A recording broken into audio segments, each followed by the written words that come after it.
Hi DIY lovers! Ready to add a touch of elegance to your New Year decor?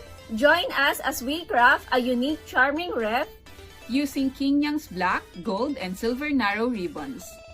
Gather your supplies, black, gold, and silver narrow ribbons, a wreath base of wood, New Year card, and any additional embellishment you like.